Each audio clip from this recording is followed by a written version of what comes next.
Morning. There we go. All right. Shalom, everyone. Today is March 17th, 2026. And we're going to get right into it. We are delighted to have Moshe Gold with us. Moshe is our friend, period. We've established this relationship already several years. And over the last 3 years, especially, we've been checking with Moshe regularly to see how he's doing, really, and catch up with him, but also get his unique perspective on things going on in Israel, how the present circumstances, the war, is playing itself out on the personal level, and also in communities and what you see in the country. So that's our introduction. Moshe is our friend. It's great to have you here. Let's go. Thank you, Rabbi. Boker Tov, everyone. So good to see you again. I think the last time we met, for many of us, was in person um, in at Highland Park, New Jersey, right? When I came to That's speak there correct. just a couple months ago, October, November, I can't remember, but also the year before that. I feel like, this year, the end of 2025, I spoke about, healing and rebuilding together. And it was a little bit of fresh air, a breath of fresh air after the years that we went through together with the war that started in Gaza and went towards everywhere around us, and now is continuing and intensifying here um, with the US, with Israel, with Iran, and all the other countries that are now involved as well. I'm not here to tell you about the news. You're reading the news, I'm sure, just like me, if not more. And we're both of our countries are involved in this war. Well, you have Israel and America, on your side that you're with and rooting for and hoping for. But and I know there's a lot of dispute in the States amongst Jews and amongst Democrats and Republicans about the war and, should America be involved and is it good and where are we going? I'm not talking about that. That's not my expertise. I do want to tell you, as always, a little bit about myself, my family, my parents, my daughters, my wife, of course, and how we're getting through these days. But also, I'm always trying to figure out what's the next step. Where are we going from here? Um, and hopefully, after all this bad, we're also going to come into some better times. That's also a possibility. And we always talk about the tikva. Maybe that's something we have to rehearse in our minds. As I was saying to some of you 2 minutes ago, yeh beseder. It is going to be okay. It may take some time. We may have a different kind of Seder night this year.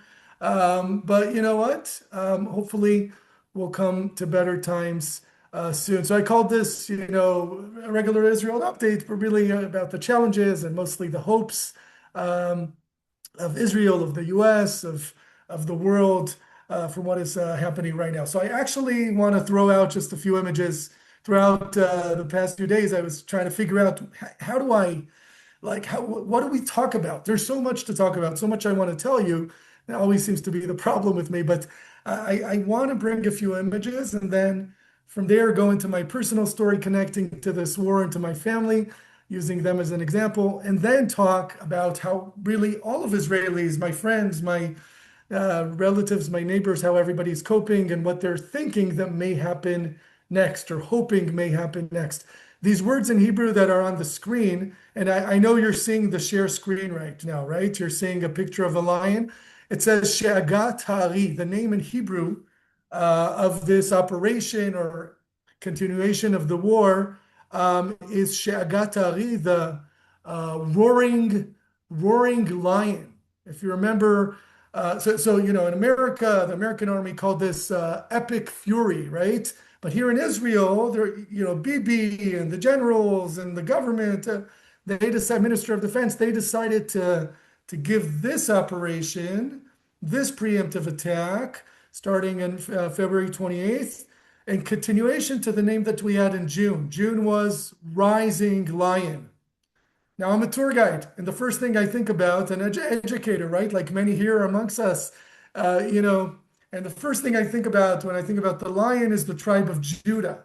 And the second thing that I think about is the symbol of Jerusalem, the lion as the tribe of Judah, and the symbol of the tribe in Jerusalem. They all connect.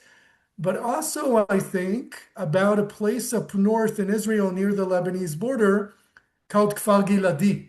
Kfar Giladi is one of the four communities together with Tel Chai, Hamra, and Metula that were the communities on the border of the land of Israel in 1920, 28 years before we had a state. And after the Battle of Tel Chai, where later on Trumpeldor himself, Joseph Trumpeldor, and others were killed in that battle, they erected a statue there. You may have been there at Kfar Giladi up north, and it has a roaring lion, and it's basically a message saying, it's really good to have belief and to pray and to think and to write and to do all these things. But that's like the Jew in the Europe and the diaspora, whatever. Now we're in our land. Now we're like a roaring lion. This is our rock. This is our place. And we're going to roar. We're going to pray. We're going to all this, but we're also going to fight and defend. We're even going to give our lives if we need to, as happened in that occasion in 1920 on the 11th of Adar, when Yosef Trumpeldor lost his life of seven others.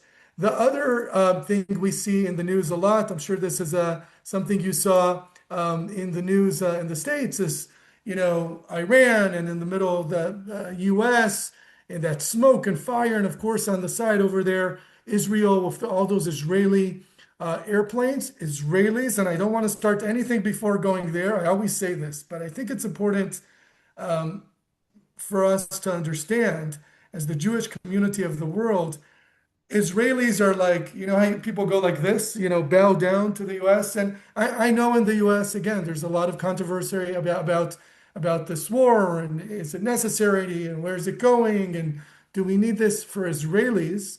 We feel just like we felt in the middle of, in the end of June of 2025 when those bombers came into Iran and bombed down the nuclear plants. And yes, it was said that now they'll be quiet for generations and blah, blah, blah. It didn't happen. But the fact that we have on our side, or America has on their side as well, Israel, for us, it gives us a little bit of neshima, a little bit of breath. We're not alone. We're fighting this together. Unfortunately, Iran is attacking everybody around them as well that has an American base. It's a bigger thing right now, but it's good to have a player on the board somewhere with you that is someone like the USA, United States of America. We're very proud to be in this with such a country. Again, politics aside and all of that, Israel is thankful to America and appreciates America. Maybe that's the better word. We also know what you are going through. At least we think we understand the difficulties and challenges that I know you must be going through. I read a lot of social media on Facebook and different websites, and I know about what we know in our news about what happened last week at Temple Israel. The appreciation also to the amazing guard, right, that managed to take out that threat. Unfortunately, this is something that we live with a lot here in Israel. Even as we speak right now, people are trying to kill us. And if there's one thing that we've learned, and I've said this in these sessions with you guys in the past couple years, is when somebody actually says to your face, "I want to kill you," maybe they actually mean it. Wait, scratch that. Not maybe they mean it. They mean it. And that's why I have one nephew in Syria right now. Inside Syria, the army decided during Swords of Iran Gaza war that turned into the Lebanon war, Iran war operations, they decided to have soldiers in Syria. When the Syrian regime changed, now we have soldiers like a few miles in, a few kilometers in, east of the border of the Golan, just to make sure there is no other October 7th attempt from terrorists in Syria. When this guy in Iran said to us for so many decades, years and decades, here's what I want to do, and being so specific about it, we do not understand that as metaphors anymore. And I think that's one of the main things that many Israelis can agree about right now. By the way, wars bring good parts out of Israelis. They bring sometimes some unity. but not everybody is united. Let me just use my family for this and say, and this is getting a little bit personal, but you already know me a little bit. In my family, some people are not so much, they have different opinions about the war, how it started, how much further we should go. How, should we go into Lebanon right now? Because they shot over 100 missiles in one night a couple days ago. So even in our own family, there's disputes. I'll tell you a little bit more about that. But I put this slide up of Temple Israel to say that we are thinking of Jews in America. We know you are thinking of us. Um, we're there together on all of this and hopefully feeling each other. Take you a little bit, two steps back to what's going on in my life to just understand how, as far as I'm considered, I came to this situation. I'm going to bring you to one of the happier moments that I had lately.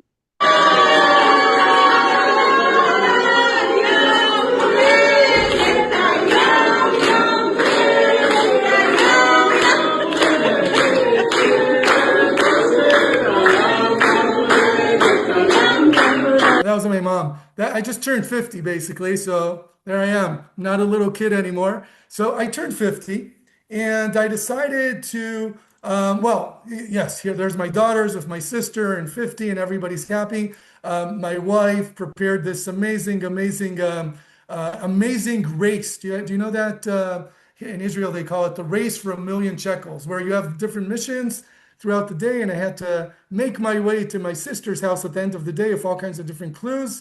And then all my friends and family were waiting there. But here's the point. I made myself a promise that I'm going to give myself a special gift right now. And that gift is going to be the beginning, the rise of a new Moshe, right? It was a very tough, I want to say 2 years, but really 5 years with COVID and being a tour guide. And, I love it so much. Should I leave the job? Should I start doing other things? Well, I am, I'm trying to do different things until I can go back doing that. But I decided I'm going to go on like this epic big trip. And it's going to be a trip to a place where I was before twice. I'm a photographer as well. I love nature. I love landscapes. I was going to plan a trip to Iceland. How does that all connect? Well, they made a book for my birthday, all that. In the meantime, before I went to Iceland, I met the Olitsky family that you all probably know, right? Am I right? They came, all of them, to Israel at the end of December. That was an amazing, you know, tour guides always say it was my best group. You are my best group. Really, it was so special. They were definitely one of my best groups in the past many years. We had memorable moments, and that's what tour guides and educators try and do: create moments with a multi-generational trip. This last day of the trip is at the Anu Museum, which is the Museum of the Jewish People. Some of you may remember it as the Diaspora Museum. But look at those smiles. I don't have to tell you anything about the trip. Just look at their smiles. So amazing, working with Cheryl and Carrie and putting this together for all their kids and grandchildren. This time of year, just before I got on the plane, I do want to show you just in 2 seconds what we're seeing right now. Israel has snow on the top of Mount Hermon. I've been going out and doing more photography in the past 2 months up until February 28th. I got so much work, Baruch Hashem, thank God. All the way until September, I'm like fuller than I was ever full with guiding, which for me was very much, I was thankful for it. It was needed. Of course, now a lot of that is canceled, but again, that's how it works.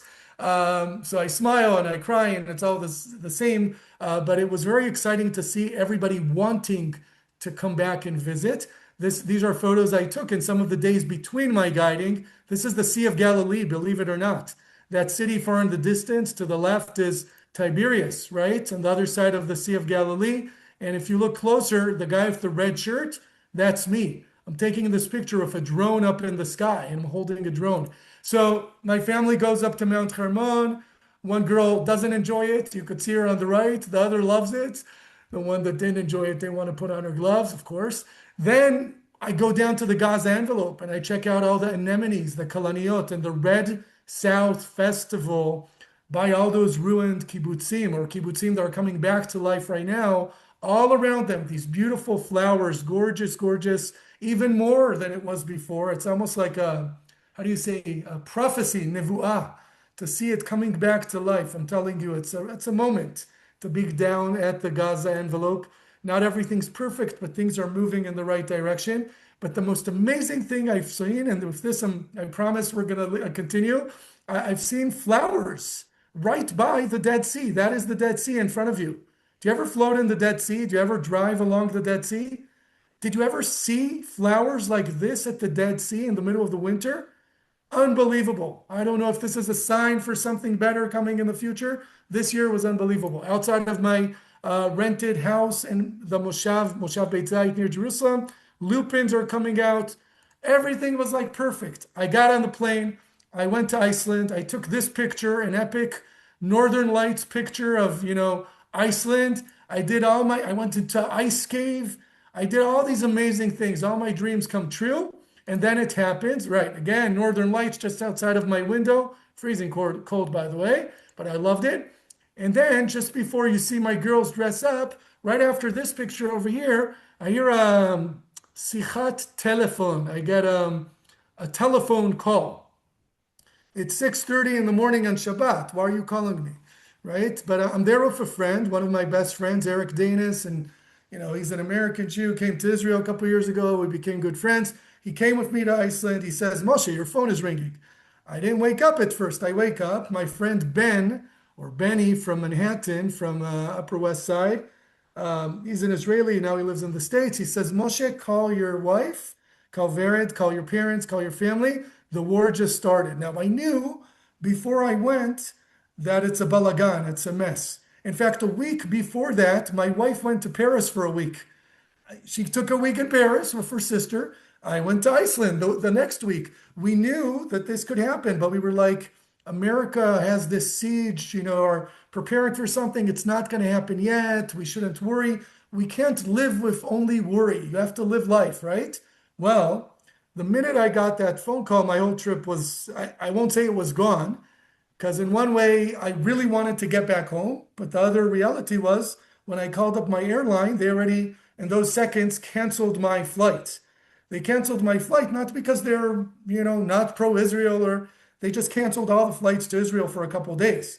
So I was quote unquote stuck in the most beautiful place, winter wonderland, one of my dreams coming true, but I was miserable. And it took me a day or two to say, okay, my girls are okay. Vered is okay. Shai is okay. Kami, my girl twins, my parents have a safe room by them. And my wife and two girls are at a shelter right in Jerusalem where my sister-in-law lives. So, I get this picture of my girls during Purim dressing up to a policewoman and a doctor. Unbelievable, just so cute. But the reality of this Purim was I couldn't come home. I was trying every day to get back home. And Ved kept saying, forget it. Just enjoy. You can't affect the situation. Just accept it. When there's flights, you'll get on a flight.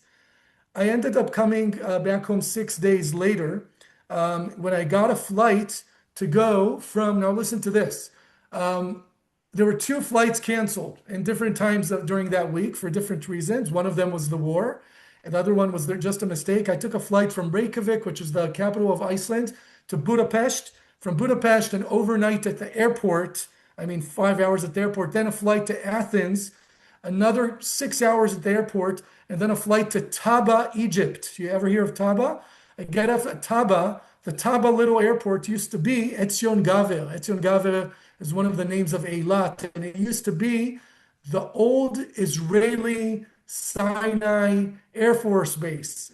I'm talking about before we gave back Sinai to the Egyptians for peace. So I get out at Taba. 100 Bedouin people come running towards us at the airport, along with like sheep. I'm not even kidding. It's like out of a movie. They never have flights coming in there. They did this so that Israelis who want to come home don't have to come home through Israel because Israeli flights are not working. We're the only country in the world, and probably the only crazy people in the world, when there's a crisis, there's a war, and when there's missiles coming down and there's a threat to your life and the life of your loved ones, you do everything. You pay any price and take a 36-hour different flights to get back to Israel. We took a cab with this guy, Mustafa, all the way to Taba crossing. At the border, I was asked for bribe twice by the officials at the airport, at the crossing. I won't say from which side of the border it was. It wasn't from the Israeli side. And anyway, we cross into the Israeli side. My friend, oh, wait. Do you see the picture on the bottom here? I don't know if you can see it, but it says Vered, Shai, and Carmi. This is what I wrote for them in one of the glaciers in the snow, right? I love you, Vered, Shai, and Carmi, in the bottom of the photo in Iceland. My wife is sleeping in a shelter. Those are my two girls. Night after night, they're in a shelter with 30 other people, right? Um, not easy when you're staying at a nice little bed and breakfast, beautiful little place in Iceland to think about your family to be like this. Everybody's reading Megillat Esther in the Miklatim, the shelters all over Israel, and they're reading about this Achashverosh or this Haman in a country called Persia that wants to destroy the Jewish people. Wow. It's almost like they planned it, Bibi and Trump or whatever. Like, seriously, how did that even happen? Happen even during Purim. And then I see this picture, right? So I'm on my way back home. We come into the land of Israel to Eilat. I get on a bus, and there's free buses from the border immediately. They don't want you to stay out there by the border because there's missiles coming down. Even at Eilat 2 days ago, people were hurt from a missile. They put us on buses, take us to Beersheba. My wife picks me up. But right before that, I get this video from my wife, and I want you to listen to this.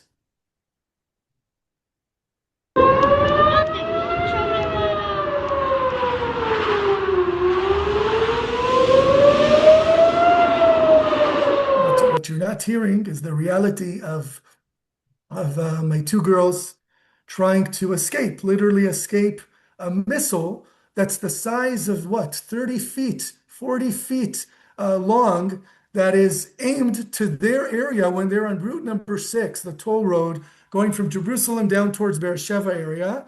My sister Shira lives in a community near Beersheba called Sansana, where I am right now. She has a safe room within her complex home. She has like a bed and breakfast kind of place here, and it's beautiful and everything. But their life is endangered because they don't have a shelter on the main road. So I'm hearing this, and she's sending this to me, and I say, Vered, are you okay? And I see their faces, and I see Vered's face, and they're terrified because now they're outside. I said, you have to stop. You're not supposed to continue driving. If God forbid one of those missiles lands even in your vicinity, one of those shrapnels can hit your car and that's it, kaput. So they tell you to get out of the car and lay down. How do you lay down with two babies? Look, I'm not gonna. She did the best that she could to save their life. I couldn't.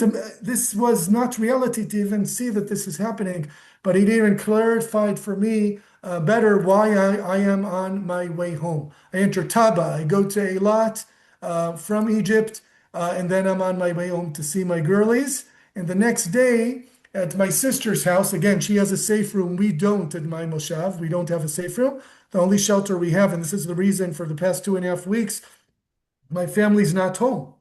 And it's nice for the first 2 days, but then you're like, okay, I got it. Yalla, let's go home.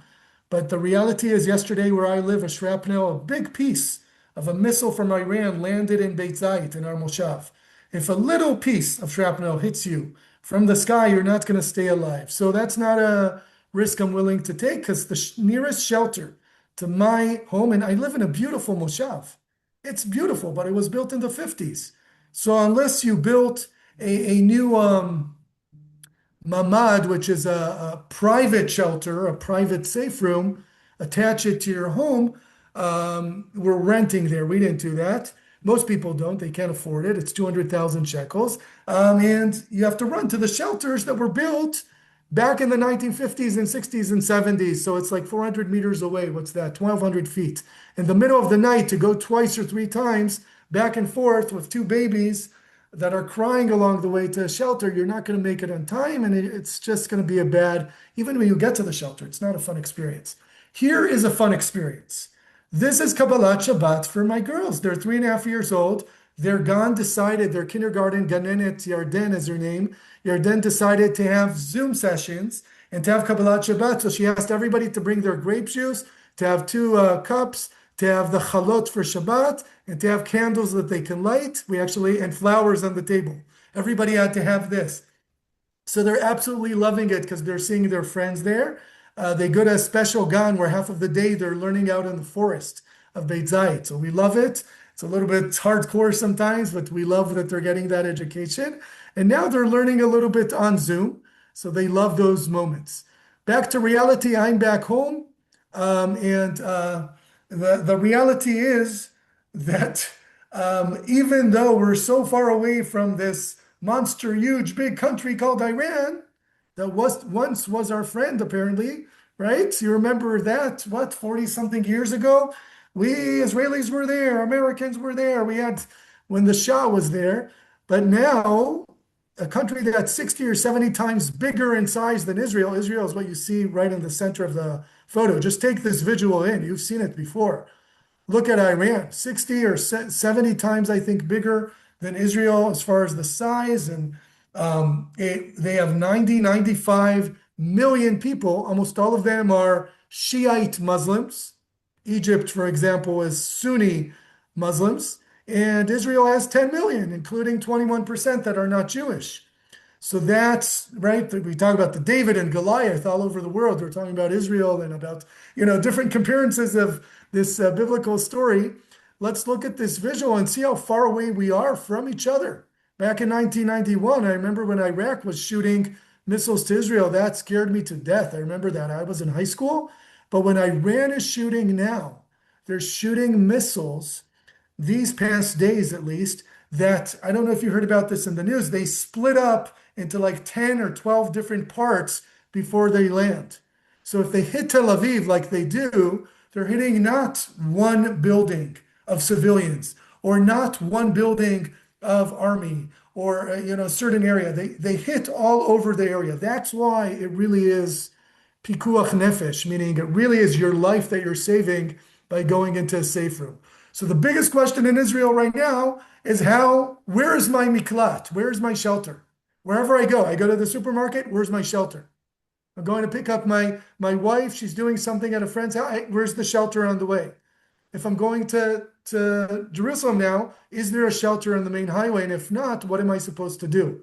Extreme alert, and the next alerts are expected in a few minutes. Find the best protection around. When receiving an alert, enter the protected space until further notice. I should say that a half an hour ago, there was an alert here, not here in Sansana, in Beit Zayit, where I live. I get the alerts, everybody does, where they live and where else, if you move to another location in your in your setting on your phone, you also get an alert that's a little bit stressful. It's like a really sound that you can't ignore that basically says, get close to your safe room. Don't go in yet, but enter the, right? So there's two alerts. One says, come close to the safe room, and one says, now go into the safe room, and that comes with a siren.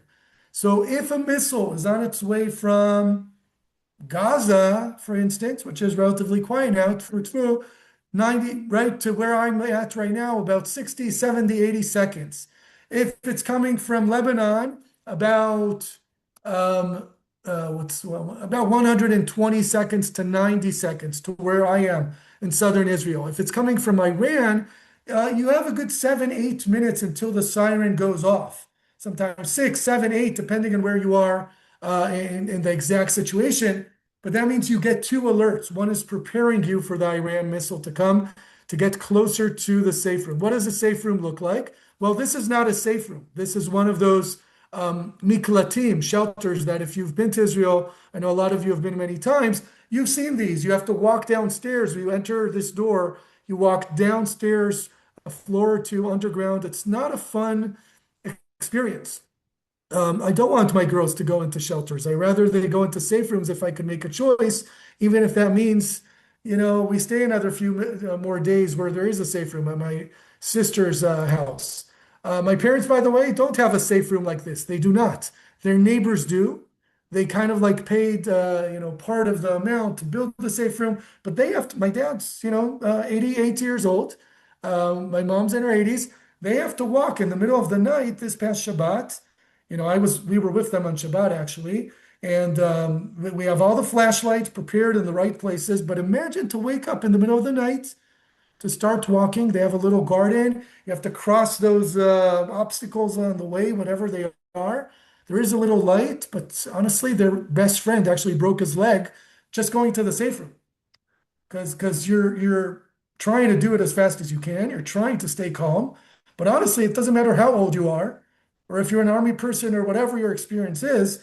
It's what's the word? Malchitz in English. It's not a fun thing to do. You understand that it could land in any moment. As I Stressful. said yesterday in Bedzait, where I live, I'm not there right now.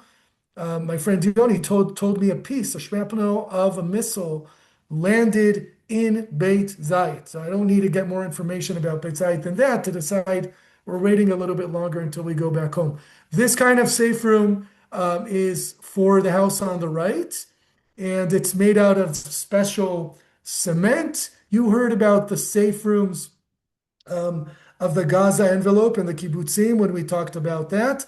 These safe rooms can save your life from a missile if the missile from Iran doesn't hit the safe room. If it hits the safe room, it's not really going to help too much. These are huge missiles, the ones from Iran. But if it hits in the area and a piece of the missile, a shrapnel touches this, maybe, most cases you will survive.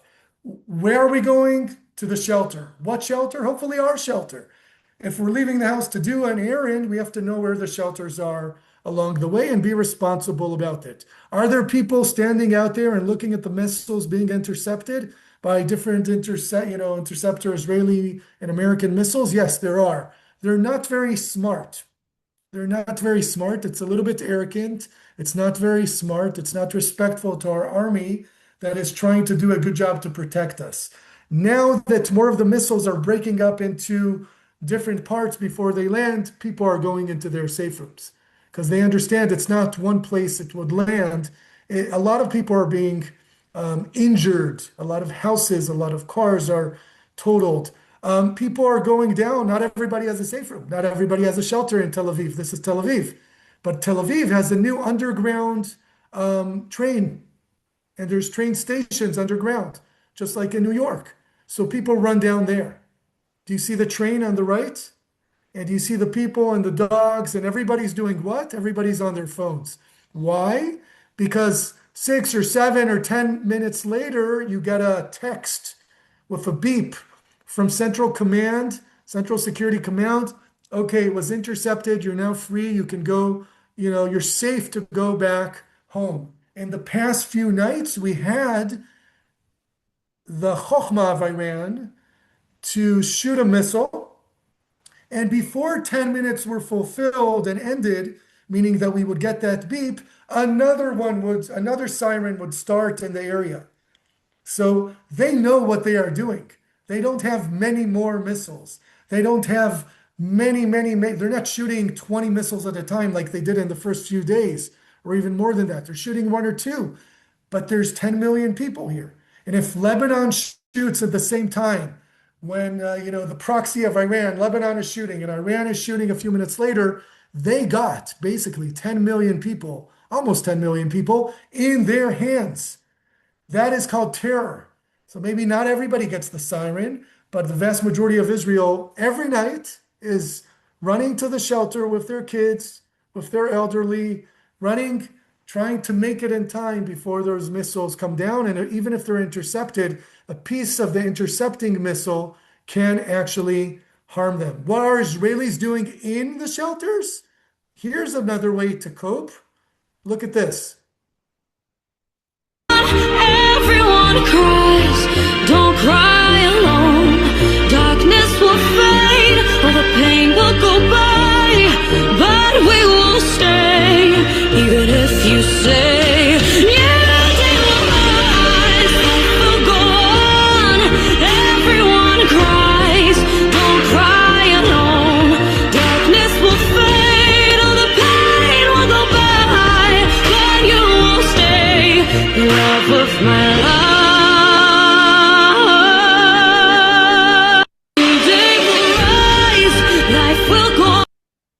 So the singer, by the way, was Yuval Raphael, who was a woman, a young 20-something-year-old that survived the Nova Festival massacre. She was in a safe room on the side of the road, and she had people lying on her, dead bodies. And she survived when the terrorists came in. Later on, she became our representative in the European Eurovision singing contest, and she's singing about, rising up, new life, and new hope.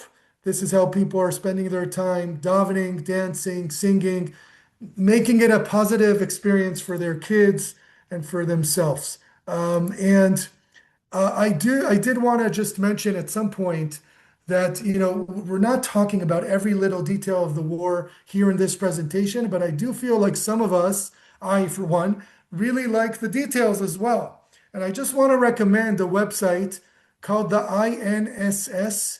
The INSS is a website, you could just Google it, INSS, and it shows you where the bombings or where US or Israel are attacking in Iran, what they're attacking. It shows you where in Israel there's been attacks. It shows you all the forces and airplanes and Navy that's in the area. It's just sometimes it's interesting to see all those the scale of what is going on, and that it's not only Iran and the US and Israel, it's many more other countries in the region that are being harmed. So just write down the INS, I'm putting it in the chat just so you have it. I know some of you may be interested in that. You'll get tons of interesting information from there. This happened yesterday. This is a shrapnel. I know it's a small picture. I tried to enlarge it, wasn't very successful, but you could see there's a gray dome in the background, the big one on the left top side. That gray dome is the Church of the Holy Sepulchre, where Jesus was crucified, buried, and resurrected, the holiest place for 6 different sects of Christianity, streams of Christianity, right? They believe that this is where Jesus ended his life and was resurrected and buried, all that. And that is a shrapnel of an Iranian bomb, okay, in Jerusalem yesterday. You don't always hear about all these little things. Here's another thing I just heard today, that a piece of shrapnel, I don't have a picture, but I heard a piece of shrapnel fell in the Temple Mount, as I say, from someone that actually knows. But these shrapnels are all over. Imagine a piece of metal like that from a missile from Iran hits near you, not hits you, but hits near you. What happens then, right? We're talking about a huge mass that's coming down. It's frightening, so you really, really have to be careful with this. Of course, every time, it's not even a retaliation anymore. This was a preemptive attack of Israel and then the US and, going in. Our Air Force is constantly going back and forth. I said to some of you 2 minutes before we started this session, just before I started the session, that right in back of me, there's a window, right? It looks blurry in back of me. This is where my sister, this is the top floor. And when I look out here, I'm looking south towards, do you know the city of Arad, A-R-A-D? Do you ever hear of Arad? I won't mention the names, but not far from Arad, there's a huge Air Force base, okay? I won't even mention names. Israeli Air Force Base, all day long. Even during our session, I don't know if you can hear it that well, but they are going back and forth, these women and men, and they're going back and forth into Iran to try and go get those launchers. And if a missile is shot, they amazingly, within a few minutes, sometimes even seconds, can intercept that truck that was holding the missile launcher. So they're doing an amazing job. And they're working night and day. And what some of the pilots are saying at some points, not the pilots, but the generals are saying, we need some more time. We need some more time. Obviously, people also in Israel just want this to end because different people want different things, but many people just want this to end sooner than later so we could get back to our life. Others want this to end, but are saying, this should end, but we should also make sure that this doesn't happen again, just like it happened 6 months after June or whatever, or 6 or 8 months after. We don't want it to happen again next year as well. We want to make sure we probably can't change their regime, but can we change their current regime to be really, really weak so that protesters can do something that can actually make a change next time? Maybe, if you give us a few more weeks. Now, it's not about the Air Force anymore. It's not only about the US. It's not only about the Straits of Hormuz, right? That Iran is blocking right now and threatening world economy by not allowing a lot of those ships to come through with the oil and other things they bring with them through those important waters. But after what happened last week, it's not only Air Force and it's not only all those other things I mentioned. It's Lebanon that started. So Lebanon at first said, we're not going to get involved. And pretty much 2 days later, they got involved. Now, a missile from Lebanon is 90 seconds to here, sometimes a little bit more. But if you live in northern Israel, it's 10 to 20 seconds. If that seems familiar, I said the same thing when I talked about Sderot and the Gaza envelope. Only 10 or 20 seconds. Many of the missiles hit before the sirens go off. My two nephews 2 days ago, I won't mention their names, are in reserves. They went up into Lebanon. They are in Lebanon right now. When I say Avinu Shebashamayim, the prayer for the state of Israel and for the soldiers, it's mamash like we're shivering all day and we're trying to not shivering. We're with them in heart all the time and praying that everything's going to be okay. But after these satellite dishes were bombed by, not Iran, by Lebanon last week, do you remember this? Did you hear about this?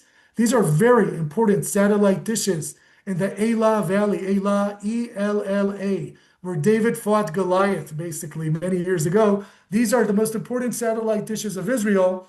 As you could see, some of them in the bottom left, it's hard to see. Some of them are ruined because Lebanon targeted them exactly. What's my point? The day after this, in the days after this initial attack of Lebanon, there was one night where over 100 missiles were shot towards northern Israel and central Israel, but even to the Elah Valley, which is closer to southern Israel. It's not only Iran. Now we have this mess with Lebanon. Many in our government are saying, we've been waiting for this. Let's use this chance and let's eliminate them. It's not going to be a short thing to do. People are already asking themselves. My dad, this morning, we left my parents' house. We stayed there for 3 nights. We felt it would be good to be with them, for us and for them. And it was a very positive time for the girls and for Vered and I, and for my parents, I think. We usually just come for a Shabbat, but now we were there. Shishi, Shabbat, Rishon, Sheni, Friday, Saturday, Sunday, Monday. It was great. Now we're back to my sister's house. And my dad said, do you think we'll have a Seder? Do you think we'll have like a regular Seder this year? Or is the Pharaoh not going to let, is Iran not going to allow us to have our Yetziat Mitzrayim, our Exodus? So it's coming up close and people are asking themselves, I need to start cleaning. Who am I inviting? Or if I'm inviting, should I invite? Do I have room in the safe room? All these questions are coming up because it's not Iran anymore. It's not only about what President Trump says and when he decides to end the war, but it's also about Lebanon right now. Yes, Lebanon, and specifically Hezbollah, the terrorist organization in Lebanon, is a proxy of Iran. So you weaken Iran, and maybe that weakens Hezbollah. But we don't know if the war is gonna stop so fast with Lebanon and what's gonna happen there. We just know that tens of thousands of soldiers currently, when we're having a wonderful Zoom now, together in our houses, in front of our computers, we have soldiers protecting northern Israel. That's a huge thing. That's our new chief of staff from the past few months. His last name is Zamir. If you remember, the last chief of staff of the army was Herzi Halevi, that resigned after October 7th, a good few months after. But then Zamir came in and he's the new chief of staff with all these generals looking towards Lebanon, trying to make decisions on actually seeing the ground itself. I talked about the pilots. And this is Tzfat yesterday. They say that anything could happen in Tzfat, right? A lot of great walks, synagogues, Kabbalah, Chassidut, but also missiles. This is a missile in Tzfat. And that's not the entire missile. That's just the tank of gas, right? And it lands right outside of Tzfat. So I showed you that one landed by the Holy Sepulchre in the Old City. They're landing all over the place. Even if you intercept them, still pieces of the missiles are landing all over. Here's another angle of that piece of the missile, piece of metal falling down from the sky after interception over Jerusalem. If Shiites are Muslim, and they are, and they believe that their third holiest city in the world is Jerusalem after Mecca and Medina. So there it is, very close to the Temple Mount, very close inside the holy city that is holy to them as well. One of these parts of the missiles land over here. And what does the Kotel look like right now? This is live, right now. It's live. Well, let me just double check that it's live. It is live. Yeah, the time is moving. So this is the Kotel. You're not allowed to go to the Kotel. How sad is that? I mean, it's realistic, but it's sad because even during COVID, well, it's a different situation, but during COVID, they had little capsules, different areas, and they said 20 people in this area, 20 people in this area. Same thing in the men and women's side. But look, it's empty. They're not, it's too dangerous. It simply is too dangerous. Maybe if there's one image you need to see, it's this image. Even the Western Wall, when I guide, I always say, this is a 24/7 time, 365 days a year. Well, apparently not. That's the situation in Israel. Amen, amen, amen. That by Pesach and soon, soon, soon, we will have some Geulah, some redemption, and help ourselves get to redemption. Pray for it and help ourselves to get to it, and that people will be back to Jerusalem and to Israel and to the Kotel. I will tell you that we are not forgetting Jerusalem, just like we say at the Chuppah. This is my amazing sister Shira, who's Eshet Chesed. Do you know what Chesed means? I'm the youngest of four, right? There's Orly, Eitan, Shira, who's 2 years older than I am. That's the one in the picture. And I helped her a couple days ago in Meitar, where my parents live. This is a synagogue, a Sephardic synagogue. She has a Gmach. Gmach stands for Gmilut Chasadim, basically giving charity to whoever needs. There was a couple that wanted to have a chuppah during the war, and they needed a safe room nearby. You don't see it, but there's a safe room to the right, only allowed to have up to 50 people there. I helped her put up the chuppah. It took us 2 hours, only to learn later on in the day that they moved the chuppah to a different day. But hey, we got good practice. But this is, honestly, she's unbelievable. She goes around Israel and puts up chuppot and arranges weddings for free, no money. They give a little donation to the charity funds. She's like this superwoman. By the way, she's 52. I'm 50. She has grandchildren. That's the little difference of getting married when you're 18 and getting married when you're 44. Guess who got married when he was 44?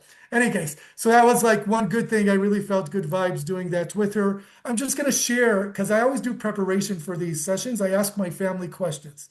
And yesterday I talked to my dad and I said, Dad, let's have a conversation. And I'm just telling you, I'm using what you're telling me in the session. And he says, look, for me, what helps me cope is just going to the minyan, going to the minyan 3 times a day. He doesn't walk anymore now. He's taking the car. I try to go with him when I can, even though I'm not a big shul goer these days. But on Shabbat I went with him. I go whenever I can, and he says it's very, very helpful. He says most of the people in this shul I disagree with totally politically, but I love them. They're my people, and all the rumors come out of shul. The rumor was that on Shabbat, Saturday, there was a shrapnel of a missile that hit Mamilla Mall right by the old city. Do you know Mamilla Mall? All these things that they somehow know about, everybody knows about first in shul. My parents had a kiddush that they ran this Shabbat, so it was beautiful. And it was also very meaningful to have, my parents' youngest grandchildren, my girls came with their nice dresses, and we celebrated life, even though every second we were holding the phone to know when there is a active alert, and then there's a shelter right outside the shul. So that's my dad. He talked about basically this idea of just keeping on your regular life and mostly just keep going and doing your thing, your traditions. And for him, going to shul was a big thing, that communal support. I just thought this picture was unbelievable of a man laying on his wife. He lays, his name is Shuli. This is in the newspaper, on the N12 channel. And he basically, Shuli is laying on Julie to save her life during a time when they don't have a shelter, but they do have a siren going off. He basically says, get on the floor, I'm lying on you. And they stay like that for 10 minutes until until basically you get a beep on your phone that says, okay, nothing's going to fall anymore, not even pieces or shrapnels. What do I do to keep normal? How am I giving my girls some good energy? This is my parents' living room in Meitar. They love being there. It's a much bigger house than we have. It has, as you could see, a lot of light. And they're, of course, watching too much TV, but they're loving it. They're getting all the attention from Safta and from Saba and from driving their parents crazy a little bit, doing a lot of art together and taking short walks. I walk every day, every evening after dinner. I did all the cooking when we were there for my parents. I like doing that. I kept myself busy. But then I always walked outside, and I only walked like 300 feet to every direction of my house, back and forth, because I wanted to be sure that when the siren goes off, I could grab one of the girls. Vera takes the other, and we go into the safe room in the other house right next to my parents' house. So they're watching TV together. That's my mom. They're having fun together. My mom insists that I talk English with them. I'm not always good with that, but that is the biggest gift my parents gave me. They'll probably hear this Zoom. I told them I would send them a recording, so they'll be happy to hear that. So thank you, Mom and Dad, for the English you gave me. I will try harder to give it to Carmi and Chai. And one of the things, I just wanted to bring out, I was thinking to myself, I just started this presentation talking about Purim and about the celebration in Purim, all the question marks, and Achashverosh or Haman is, the Iranian leader and all the bad leaders and the parallels. Well, the parallels would be great if we think about the end of Purim was a good ending, right? Right? We celebrate Purim for those miracles till this day. So I think, first of all, we have a lot to think about to God, and to continue praying and to continue being together as a community, but also remember that it's not enough to lismoch al hanes, to only, work with the miracles that we get and hope for miracles. No, we also have to continue fighting for important things, which is everybody needs to serve in the army. This is the reason why we need a strong army. This is the important reason why people up north by the border need more budgets. Not only other sectors of Israel, you can hear my bitterness a little bit, they're getting different millions and billions of shekels. No, the money should go to people in the Gaza envelope that need to rebuild their life, and it should go to people living on the northern border. Their life is being ruined again with their houses being bombarded. And if you want it to ever be a beautiful north again, you have to invest and you have to show them appreciation that they're still there. Keeping the northern border, not only the soldiers themselves. And you got to take care of the soldiers mentally and physically. We know that. And you got to remember that just like Yonatan Razel in this clip over here is saying Vehi She'amda, right? Hi She'amda is from, right, the Haggadah from Pesach. Vehi She'amda Lavotenu Velanu, just like our forefathers, patriarchs, all our Abba and Ima and Saba and Safta many generations ago, there was always someone there to try and get us, to harm us, to kill us, to do bad things. There was always a Pharaoh. There was always an Aman. I hope there will not always be, but we have to be prepared for that. And Hakadosh Baruch Hu Matzilenu Miadam.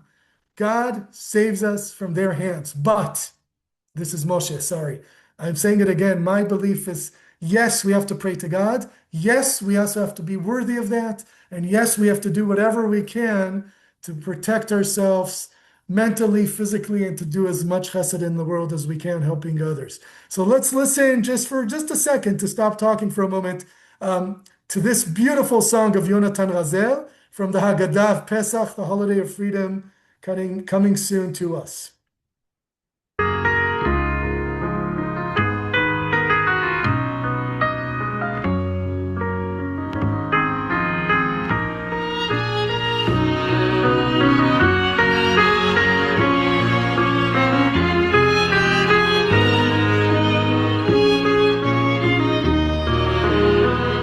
והיא שעמדה לאבותינו, והיא שעמדה לאבותינו ולנו, שלא אחד בלבד עמד עלינו לכלותנו, עמד עלינו לכלותנו.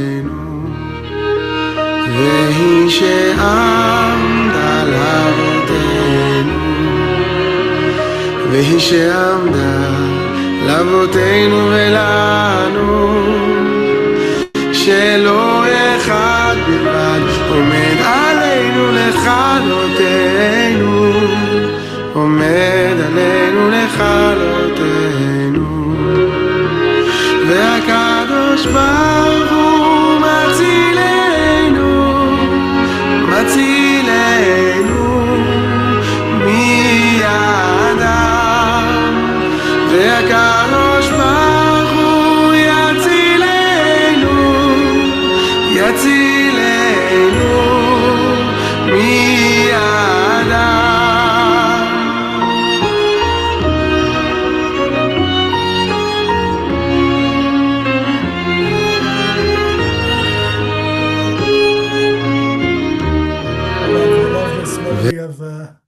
Of Pesach, but especially the music of Yonatan Razel. Maybe you could see me now when we do this, and I just wanted to request, if it's okay with you, I was going to do this, but I forgot. Can you hear me, by the way? Give me a thumbs up. Okay. Yeah, we can hear you and we can see you. Yeah. And I know, Rabbi, this is, I don't have the words for it right now, but I would love to just say the Avinu Malkeinu. No, not Davinu, Davinu Shebashamayim, for the Chayalim, and maybe just because I just want to show it to my nephews, and to show your faces, because I see your faces in front of me, so that they understand that they're not alone. And Rabbi, could you do it? I'm gonna try. I have a Just- Mishaberach for the. Oh. Okay, Yeah. hang on. I wanna take a video of this for them, so that they Perfect. can. Yeah, we're in. They're in Lebanon. So Okay. you can say whatever you want to them. I hear you. If you want to unmute, Okay, and so maybe we're we'll gonna say unmute everyone. something. Everyone can unmute if you want. We just want to send So I want. Go ahead. Yes, Rabbi. Okay, we are here in Highland Park, New Jersey, and throughout New Jersey, and we are extending our embrace, our hugs to you. We are connected to you, and we are sending you our strength during these challenging times, knowing that your actions and your ability really helps the entire Jewish people. This is about leaping into solidarity with the entire Jewish people. So for that, we are all together. We love you. Amen. Yes. Amen. Toda rabba. And I'm gonna send this to all the Chayalim. I know that they know that they have our back, and we're thinking of them and praying for them, and it's vice versa. We're all together in this, and we appreciate everything they're doing, of course. As toda l'chayalim, and to Am Yisrael. And as always, I was I did a lot, and I tried to give you a taste of what is going through my mind and what's going through my family, and maybe through that to Israeli society. There's so much more to say, but I feel like the main message is we're together. We're That's the main together. I message. feel especially with this congregation, we're together. And Absolutely. Rabbi, I do appreciate this connection, and I just hope that we continue out meeting in times like this, and in wonderful And- times very soon. And the holiday of Absolutely. Cherut should be a good holiday of freedom, even if the war is not over yet. Let's hope it is, but even if it's not, good things will happen. They say in Hebrew, "Tachshov tov, yeh tov." Think good, and it will be good. And there's so many Jewish ways of saying that, but that's what comes up to mind. So Tachshov tov, yeh tov, Yeah. and we're gonna get through this, all of us together. So Amen. toda rabba lachem. I Amen. want to say one last thing, and then I'll open it up to you. I will just mention once again that if you have, since work of a lot tour guides of myself too went down to pretty much zero. I understand People are not coming right now to Israel. That's totally understood. I just want to ask that if you know other people that would like a Zoom or a conversation, doesn't have to be so official, maybe like our group, but also to bigger communities as well. I'm free, and please put them in touch with me. And also, you probably heard about, probably heard also about this. Rega. Well, oh, there it goes. שנייה אחת. Rosal. Oh, there it is. You probably heard about this as well, which is my website for Israel photography. I know a lot of you have seen it many times. If you know anyone that's like moving into a new home, a new office, you just go on the internet and write down "Follow Moses Photos." Follow Moses Photos and enjoy some of the beauty of Israel. That's my way to make a few bucks in these days. So I'm not. So anyway. Am Yisrael Chai, thank you for Yisrael being Chai. with me. And now, Am Yisrael Chai. yep. If anybody has And, any questions, we have. If anybody wants to ask something, say something. I'm done with my lecturing, so I'd be happy to hear you Okay. if you want to We'll say. close this. You're good. Okay. We're just, we want to thank you, Moshe, for being with us. It's always great to have you and to be where this is a very special connection, as we mentioned in the past. And that's it. Anybody else with anything? We just we hope you have a quiet day. What's the greeting now? What do you say to each other? Yom shaket, yom. Yeah, you say Yom Shaket, quiet day, but just Boker Tov, Boker Or. Same words, but we just, keeping ourselves safe, and we're getting good at doing that. So we're safe. We're I gonna just be want safe. to, I share with the shul last Shabbat. One of the things that I forget someone mentioned. He says, "Liot im haruach she'anachnu am yuchad," to be with the spirit that we are a very special people, and I think that's extraordinary. Diane, you have a little, yeah. Yes, can Moshe put his email address in the chat for me? And I can Yes. share it for you also. Diane? Moshe, you mentioned your sister's gemach, and people are generous, and we can also make donations, etc. You might you can share that with me, and I can send it to people if they Yeah, want. I'll ask her what the needs are, and if they need, of course, yeah. Yeah, it's a person-to-person connection. It's not, it's something that we can do. It's not Okay. How wonderful. All right, everyone. Thank you. Perfect. We come Have a to good the- day. Boker Good to see you. Boker And we'll Tov. see you soon. Thank Thank you Yeah, all so Tov. much. Thank you. Bye-bye. להתראות, חברים וחברות. Bye bye. Bye-bye. Take care. Bye now. Bye, Rabbi. Thank you, Bye-bye. Rabbi. Bye-bye. Thank you. Okay.